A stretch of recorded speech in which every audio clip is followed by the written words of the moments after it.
Salut à tous et bienvenue sur Esprit Sérendipité, le podcast qui parle de développement personnel, de spiritualité et d'ésotérisme. Aujourd'hui, nous allons aborder la loi de l'attraction de manière scientifique. Vous allez voir que c'est pas de la magie, mais bien du concret qui peut changer complètement votre vie. Alors c'est parti pour ce 20e épisode.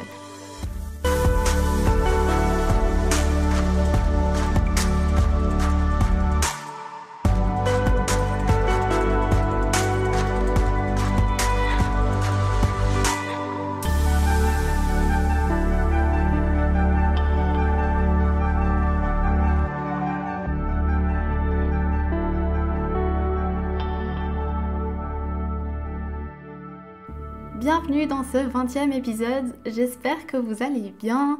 Comme vous l'avez vu dans le titre, aujourd'hui on va se lancer dans le sujet de la loi d'attraction. C'est sûrement quelque chose dont vous avez entendu parler à un moment ou un autre, peut-être même quelque chose que vous avez testé ou alors que vous ne croyez tout simplement pas. Personnellement, la loi de l'attraction, c'est quelque chose que je pratique régulièrement depuis que je la connais.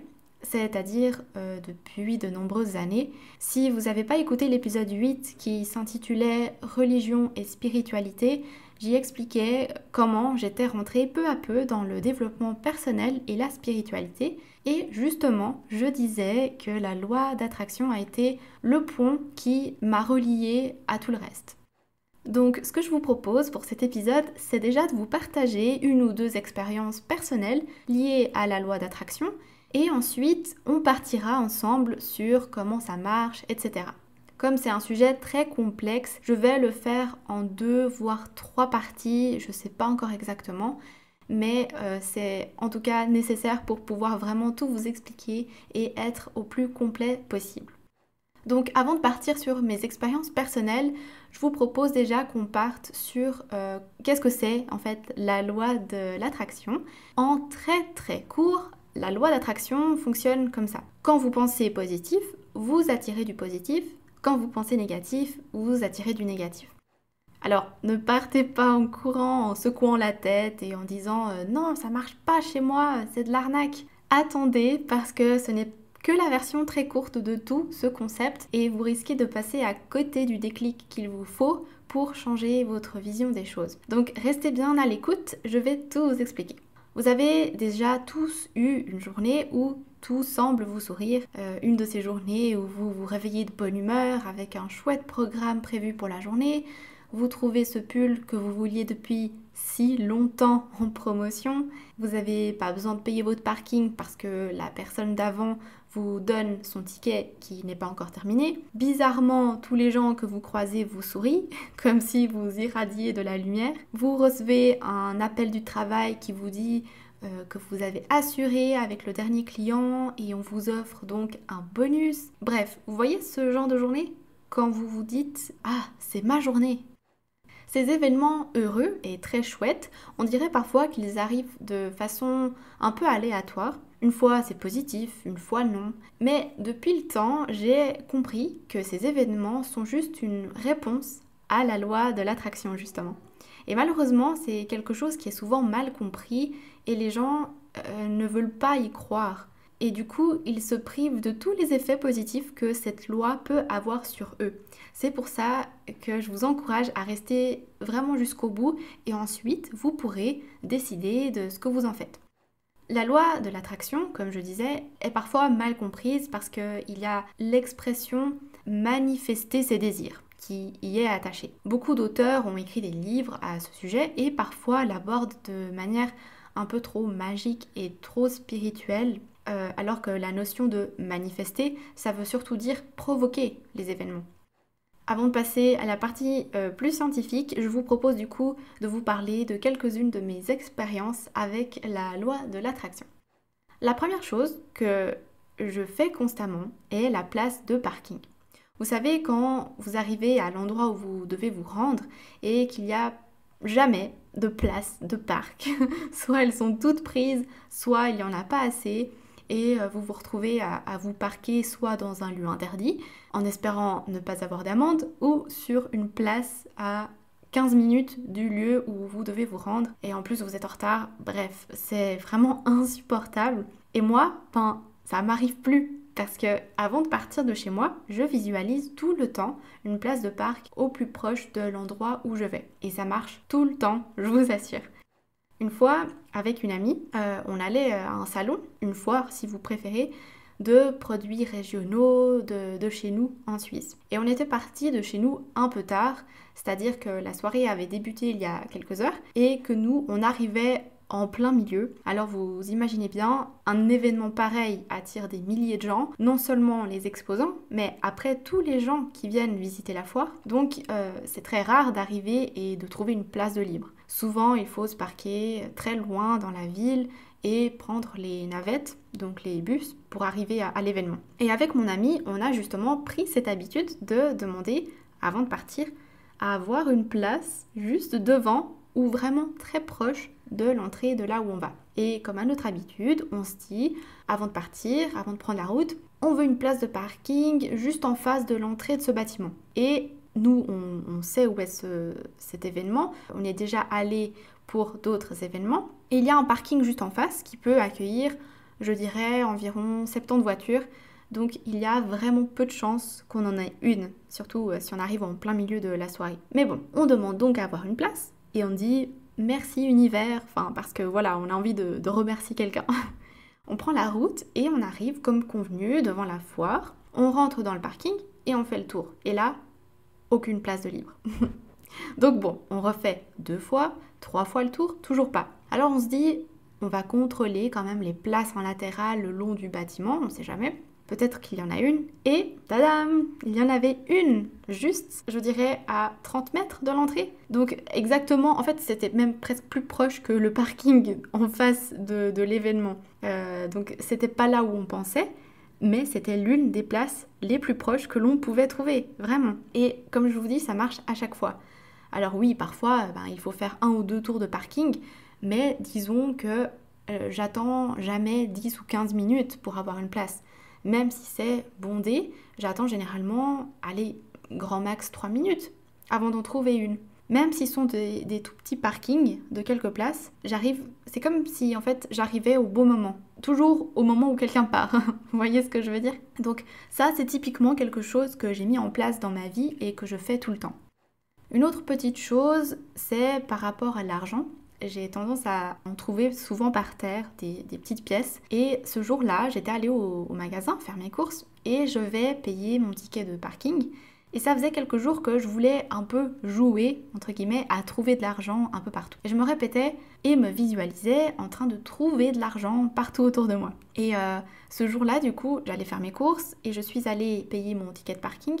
Et j'arrive pour payer. Et là où les pièces sont censées retomber, eh bien, il y avait, je sais plus, 2 ou 3 francs suisses en pièces.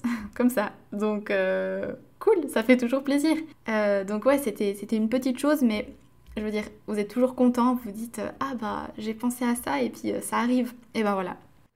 Maintenant, une chose un peu plus conséquente. L'appartement dans lequel je suis aujourd'hui, je l'ai visualisé aussi. C'est-à-dire que lorsque j'en cherchais un, je voulais absolument plusieurs critères. Je le voulais au 2e ou 3e étage, je voulais un ascenseur dans l'immeuble, je voulais une fenêtre dans la salle de bain, une baignoire, je visualisais comment j'aurais mon canapé, ma télévision, ma chambre, je visualisais aussi le calme de l'immeuble, le fait de m'y sentir bien et en sécurité. Pas trop proche de la route, mais proche du centre-ville, pas trop cher, etc.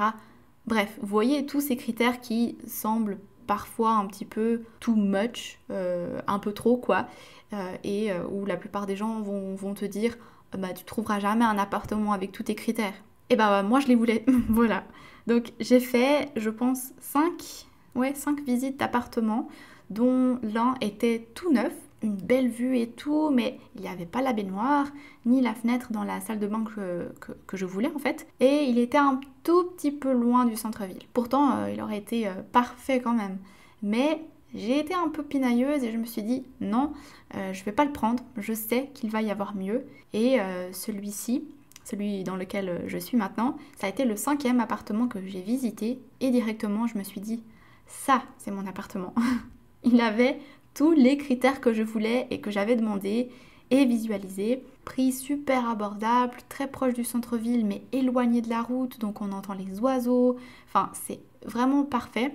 Et du coup, j'ai déposé mon dossier. Et de toutes les candidatures, c'est moi qu'on a appelé. Donc il était bel et bien fait pour moi cet appartement. Et ce, après, après 5 visites en fait. Et après environ 3-4 mois de recherche seulement.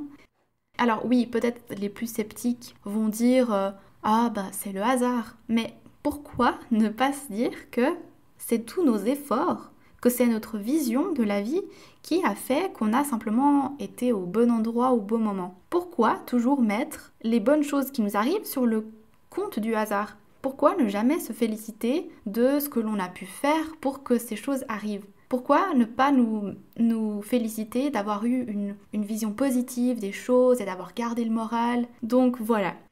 Rentrons maintenant dans le côté scientifique et concret de la chose. Même si j'adore voir le monde de façon magique et un peu inexpliquée, la loi de l'attraction peut très bien être expliquée et vue de façon très terre-à-terre. Poser une intention sur ce que l'on veut voir arriver dans sa vie, que ce soit un appartement, de l'argent, une personne spécifique, c'est simplement se demander qu'est-ce que je veux dans ma vie? Est-ce que j'ai tout ce dont j'ai envie? Et si la réponse est non, alors visualisez comment on aimerait notre vie et surtout agir en conséquence. Par contre, il faut nécessairement que votre intention soit alignée à vos valeurs, votre objectif et vos choix de vie. C'est-à-dire qu'on a tous des valeurs profondes et que si on n'y répond pas et qu'on choisit un chemin plus facile ou guidé par autre chose, alors on sera malheureux à un moment donné, c'est certain. Par exemple, pour votre travail, si vous êtes guidé par l'argent, mais que vos valeurs profondes sont « je veux aider les gens », alors vous allez trouver un travail qui vous rapporte de l'argent, mais il va vous rendre malheureux parce qu'il ne va pas répondre à votre valeur profonde qui est « je veux aider les gens ». Donc en plus, ça va vous rendre malheureux et vous allez rencontrer des difficultés parce que vous n'êtes pas aligné. Pareil, si vous vous contentez d'un partenaire juste pour pas être seul, mais qu'il ne comble pas vos attentes, à la longue, vous serez malheureux aussi. C'est l'une des premières choses à prendre en compte, c'est que pour que ça marche, il faut être sincère avec soi-même et ses valeurs profondes, notre vraie nature, ou alors ça risque de vous faire souffrir et même parfois de se manifester sur le plan physique, c'est-à-dire des angoisses, des maux de ventre, on n'arrive pas à dormir. C'est comme s'il y avait un cri intérieur qui vous dit « c'est pas ce que je veux ». Et ça aussi, c'est scientifiquement prouvé. Tous vos conflits internes non résolus touchent le système immunitaire. Par exemple, le stress va inonder votre corps de cortisol. Donc, si vous êtes d'accord, et pour ce premier épisode de la loi de l'attraction, je vous propose de fixer aujourd'hui une intention. L'objectif primordial ou la chose la plus importante à vos yeux, votre aspiration. Ça peut être développer ma propre entreprise, ou ça peut être ne plus avoir peur et vivre plus spontanément ma vie, ou bien me détacher des personnes toxiques de mon entourage et vivre selon mes envies, ou encore être en bonne santé et construire une famille. Voilà, il n'y a vraiment aucune limite, vraiment visez haut, n'ayez pas peur. Si vous vous dites « ah non, il faut que je sois raisonnable pour pas être déçu », vous vous mettez déjà un frein. Ne vous mettez pas de frein, ne soyez pas votre propre blocage. Ayez confiance, visez haut, on verra après comment on pourra rendre votre intention plus vraie. Vraiment prenez le temps de fixer votre intention, vous pouvez mettre pause si vous voulez, vous pouvez le faire à la fin de cet épisode, mais vraiment essayez de vous plonger sur ça aujourd'hui, prenez le temps de le faire parce que souvent on repousse, on dit « ah je ferai demain » ou bien « ah non mais aujourd'hui je suis pas prête pour ». Ouais, mais faites-le quand même, parce que comme ça vous oblige vraiment à regarder en face ce que vous avez vraiment envie dans votre vie.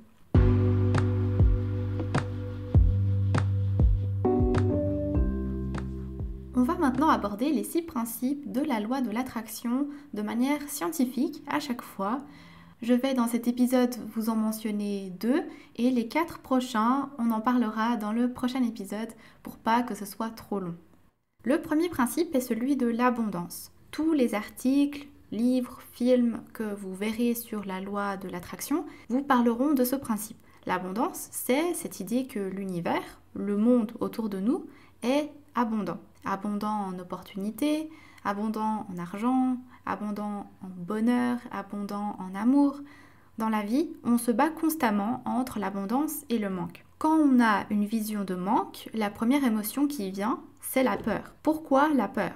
Parce qu'on a peur de perdre notre emploi et de se retrouver au chômage, parce qu'on a peur de manquer d'argent, parce qu'on a peur que si on quitte la personne avec qui on est, on va jamais retrouver personne. Avoir une mentalité qui est fixée sur le manque, c'est ça. On va se replier dans une zone de confort, pas prendre trop de risques, trop se protéger, éviter les situations gênantes ou inconfortables, reculer devant le plus petit des obstacles parce qu'on a peur. La peur, c'est une émotion très puissante qui se trouve dans la partie primitive de notre cerveau. Lorsqu'on a peur, le cerveau se met en mode défense. Il va se préparer à un éventuel danger.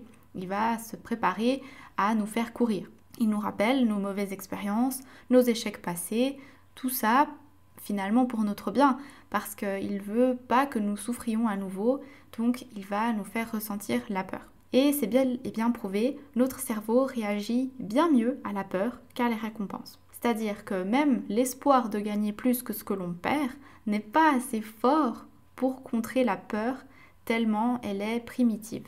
Alors, c'est quoi vivre en abondance?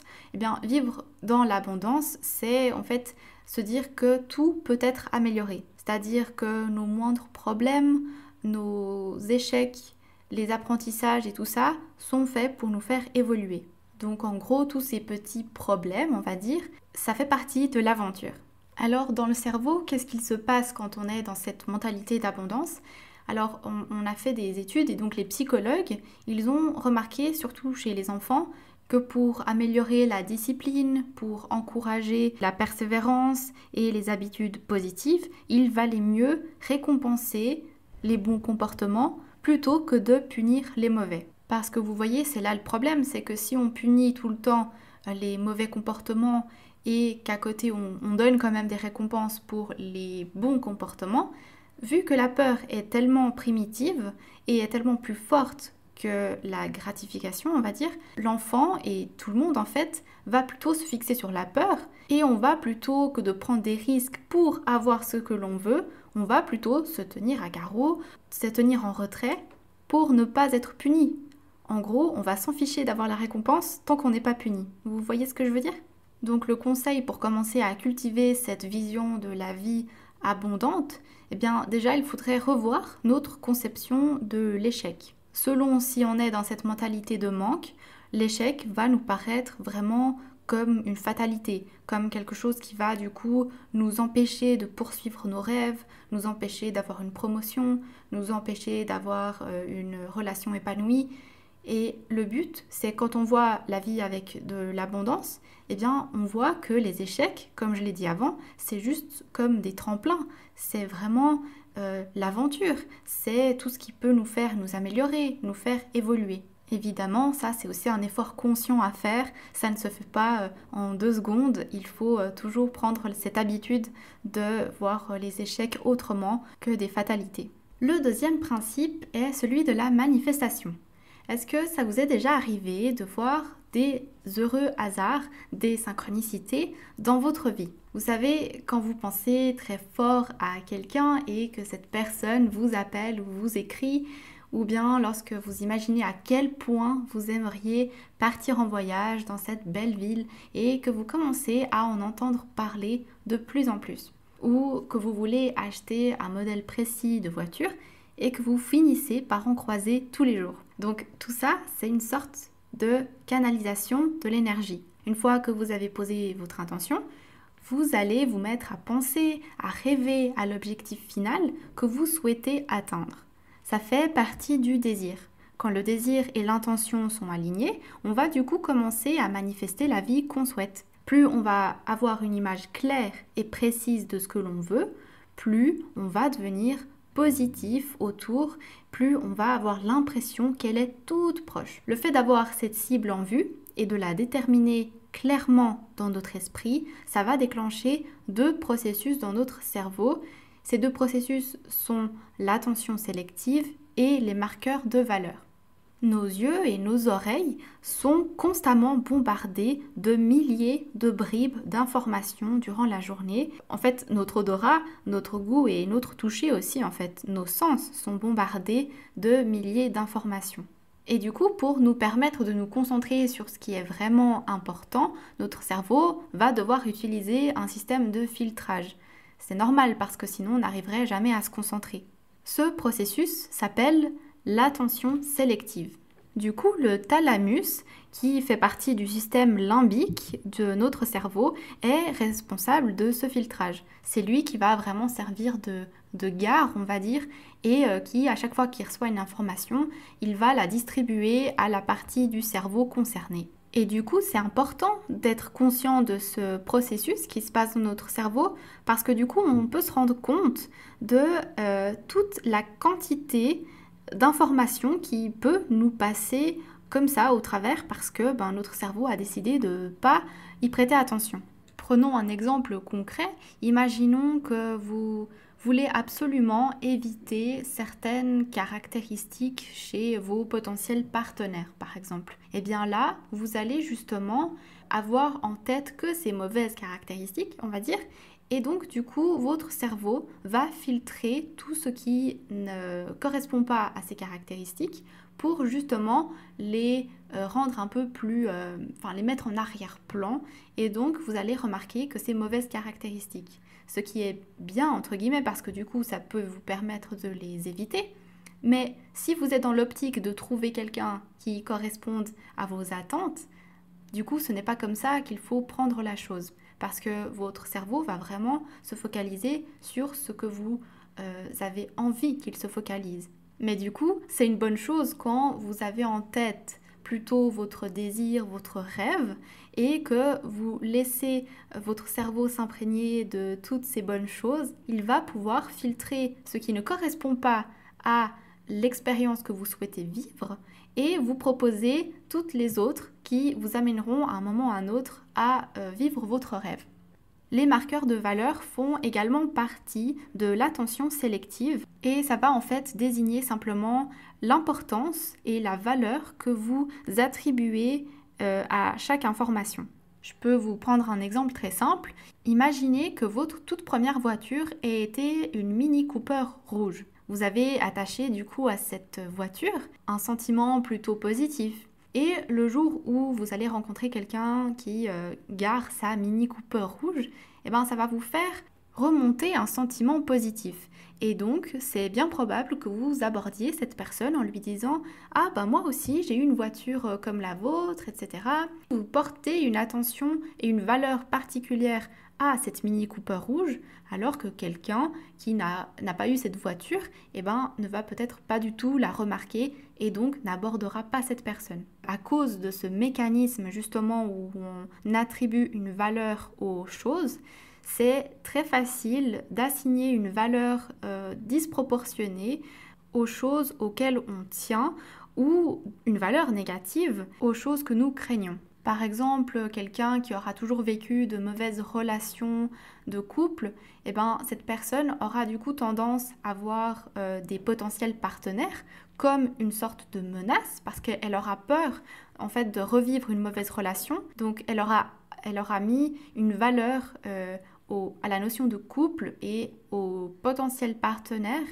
une valeur négative. Donc elle va plutôt fuir ces gens-là alors que finalement ça pourrait être des partenaires tout à fait bien pour elle. Ou si par exemple vous souhaitez faire un régime et puis que vous avez toujours en tête l'idée que le régime c'est toujours quelque chose que vous n'arrivez pas à suivre parce que tous les régimes que vous avez faits jusqu'à aujourd'hui, vous vous abandonnez au bout de 2 semaines. Du coup, le régime aura cette valeur négative et au lieu de voir toutes les possibilités que ça peut vous donner, vous allez plutôt vous en éloigner parce que vous vous dites de toute façon je ne tiens pas. Donc pour résumer ce point, vous conditionnez réellement votre cerveau à voir les choses telles que vous voulez les voir. Tout au long de votre vie, vous allez modeler vos expériences, vous allez modeler votre cerveau en fait, à voir les choses que vous avez envie de voir et donc à mettre un certain filtrage.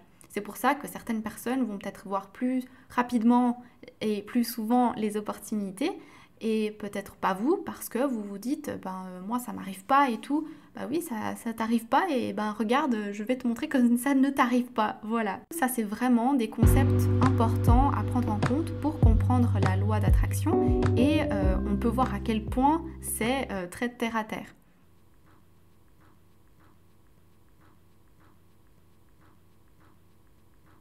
Je vais m'arrêter là pour cet épisode. Je veux pas qu'il soit trop long, comme je l'ai dit au départ.